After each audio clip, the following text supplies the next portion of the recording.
मैं ज़रा कैसर अहमद शेख साहब आप ही से पूछ लेता हूँ, मुझे ये बताइए कि चलें आप ये नशिस्तें इनको मत देते हैं, आप समझते हैं कि इन्होंने प्रोसीजर एडॉप्ट नहीं किया, तो क्या ये आप नहीं समझते कि ये जो PMLN को दिया गया, पीपल्स पार्टी को दिया गया, MQM को दिया गया, ये तो आइन के खिलाफ वर्जी है। आइन में तो ऐसी कोई इजाज़त नहीं है कि ये सीटें आप जो हैं वो इन पार्टियों को दे दें जो किसी और की हैं, जो इंडिपेंडेंट है।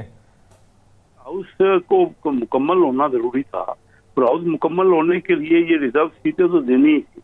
अब वो जिन पार्टियों ने इलेक्शंस में हिस्से लिए, ये जो जिनकी सीटें ऑलरेडी इलेक्ट होके जो आए हैं, तो उन पार्टियों को ही मिल सकती थी और किसी पार्टी को तो कोई क्लेम ही नहीं था। कहीं ना कहीं तो किसी पार्टी को ये मिलनी थी ना सीटें। ये तो नहीं हो सकता था कि वो सीटें जो है वो अगर मिले तो फिर इन पार्टियों को ना मिले, किसी और पार्टी को मिल जाए। तो ये आप दुरुस्त कह रहे हैं कि पहले ये इससे पहले की मिसाल नहीं है ऐसी कोई, लेकिन ये आप अंदाजा कीजिए ना कि उनको अपनी ब्लंडर है, उन्होंने खुद तस्लीम किया कि उनको समझ नहीं आई। और PTI के खुद रहबर और जो उनके MNA हैं वो मानते थे कि उस वक्त तो अगर सही फैसला किया जाता, या तो जल्दी में या फिर उनको किसी ने प्रॉपर गाइड नहीं किया, उन्होंने ये फैसला किया कि वो एक ऐसी जमात में शामिल हों जो कि हाउस में जिनका कोई सीट नहीं थी, और कोई इस तरह उन्होंने अपना जवाब खुद ही खो दिया।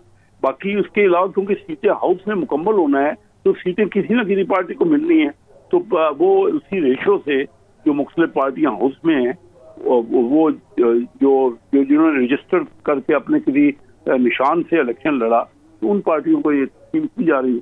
बाकी तो आईनी तौर पे तमाम चीजें डिस्कस हुई हैं, बड़े दिनों से ये केस चल रहा था और काफी लोग इश्तियाक से इनके फैसले की तरफ देख रहे थे कि क्या फैसला होता है। तो आज ये फैसला हो गया और बड़ा क्लियर फैसला है, मेजॉरिटी का फैसला है। अच्छा सर ये एक आखिरी सवाल इस पे करके मैं मौलाना बख्श चांडियों की तरफ जाता हूँ। सर एक जज ने जो है वो जो ये 12 रुकनी शायद बेंच था या 11 रुकनी बेंच था, एक जज जब इसमें से हटता है तो ये बेंच टूट जाता है। माजी में हमने देखा कि जब कोई जज किसी बेंच से अलग हो जाता है तो वो बेंच टूट जाता है, फिर दोबारा रिकॉन्स्टिट्यूट होता है और फिर उसके बाद प्रोसीडिंग होती है।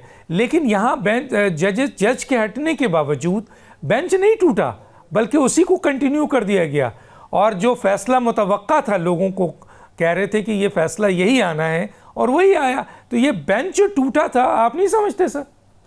इसमें देखिए ये बात भी बताई गई, जो आईनी बेंच है जो फैसला सुन रहे थे, तो जो वकील थे जो कि एडवोकेट थे और PTI की तरफ से जो अपने आर्गूमेंट दे रहे थे, ये सारी बात तो उस बेंच के सामने रखी गई। उसके बावजूद ये तो आईनी और प्योरली कानूनी फैसला है, कानूनी मामला है, और सारे सामने रख के इतने सीनियर जज से जो सुप्रीम कोर्ट के जजेस हैं उनके सामने ही रखा गया, फिर उन्होंने ये फैसला किया और ये एक मेजॉरिटी का फैसला है, ज्यादातर जजेस ने ये फैसला दिया। ठीक है, ठीक।